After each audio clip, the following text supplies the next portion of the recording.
Chief Benny Fulkerson with Sylvia Corkill right now. So let's get the latest from Sylvia so she can get an update from firefighters.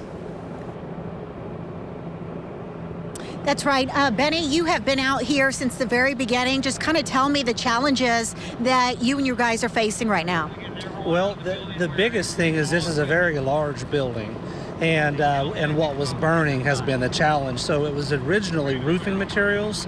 Again, this is under construction, and the roofing materials, we don't know how they caught on fire, but what I've been told is it's kind of a rubberized material that just does not go out very well when you try to put water on it, which is what we have available to us.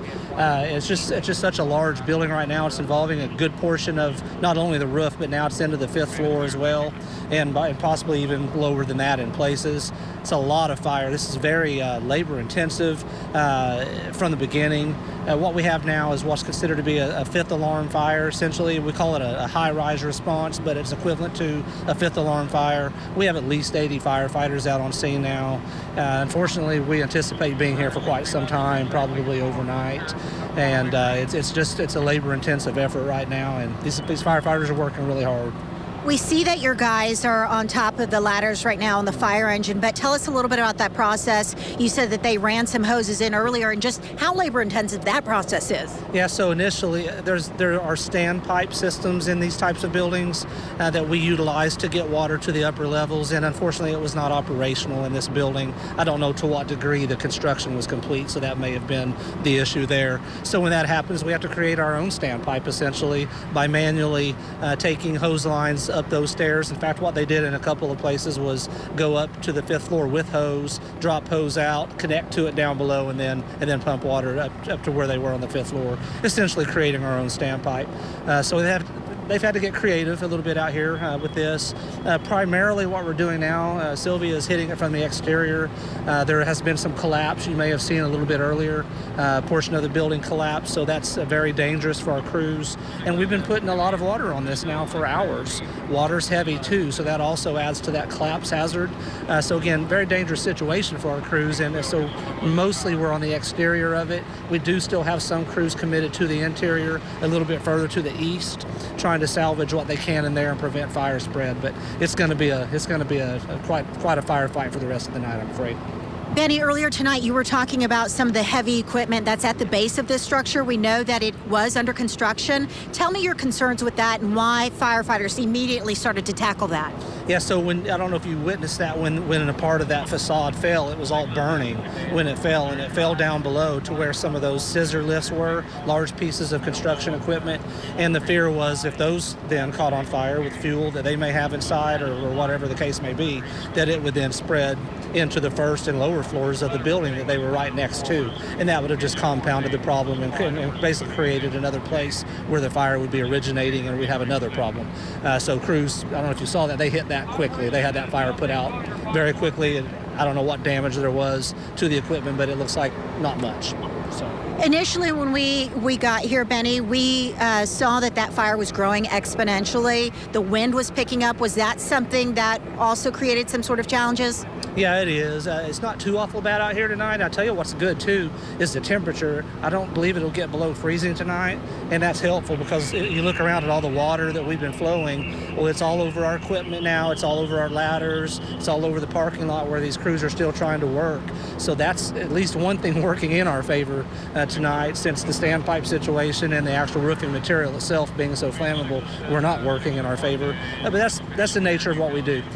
It's never favorable conditions when you're fighting fires. There's always things to overcome, and that's what they train for. These guys are great at what they do, and they're going to continue working hard to bring this under control. You've been fortunate that on the other side of this building you haven't had to tackle that fire because it didn't spread to that hotel. I know that was a concern of yours. You had some concern with that grounding. If firefighters, it's an area that you said they couldn't go from because there's no concrete. Well, and I haven't made it around to that side. There is some involvement still, I've been told, on the roof over there on that area too. And we actually, you can't see from this vantage point, we have 2 more aerial ladders in the air flowing water on that side too.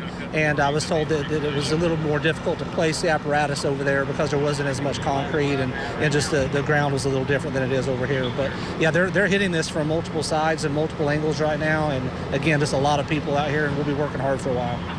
As you said, you've got about 80 firefighters out here. Any reason to believe that you may have to rotate some guys in? We do. We actually, a lot of those 80 that are here now, you'll see them over here in the staging area, in the rehab area. And what they're doing is they're doing just that. They've already been working. We have to rehab. We have to keep crews fresh and coming in and out because you don't want to get people hurt. You don't want to get people in there and overcommit them and they become tired or fatigued and then they end up getting hurt. So we are very fortunate in Oklahoma City to have the resources that we have.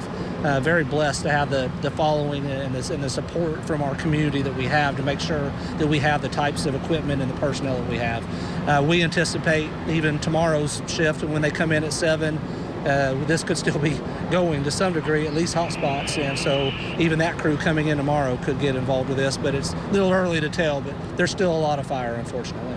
I know, Benny, that it's too soon to give a cause of the fire at this time.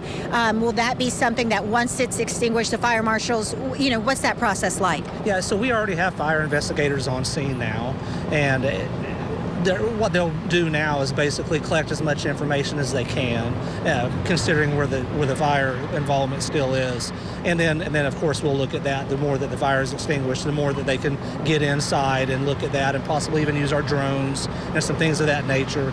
They'll give it a good investigation to see if we can determine. Right now, we just believe it started on or near the roof. That appears to be where it was when we arrived, and a lot of smoke was already prevalent when we first arrived, and it just spread quickly with those roofing materials being what they were. Okay. Benny, anything you'd like to add? That's it right now. We know that there's a lot of people out here looking on, and I will say we had one person at least drive over our hose. Please don't do that. That is our lifeline. It can damage that hose, and then our firefighters have no water, so we just always want to remind people that if you're out here, just keep a safe distance. There's really no reason to be out here. We'll keep you informed, but just be careful if you're anywhere near this. Okay, 1 second, Benny. I think that Amanda, did you have a question? Yeah, Sylvia, we've been talking in here and wondering about a fire suppression system, if there are any sprinklers inside, and if so, if that's helping at all. Benny, they wanted to touch down on the fire suppression system. Was that something you addressed a little earlier, that was something that was not in use? Correct. That's called a standpipe system. It's a vertical piping system that takes water. Basically, we could connect hoses to it on upper levels and have water up there. That was not operational. I don't know to what degree this project was completed as far as the construction is concerned. But yeah, it was not operational for whatever reason. But again, firefighters, we're accustomed to things not being perfect in our world, and they overcame that again and basically created their own standpipe system, if you will, manually. Okay. Thank you, Benny. I appreciate it.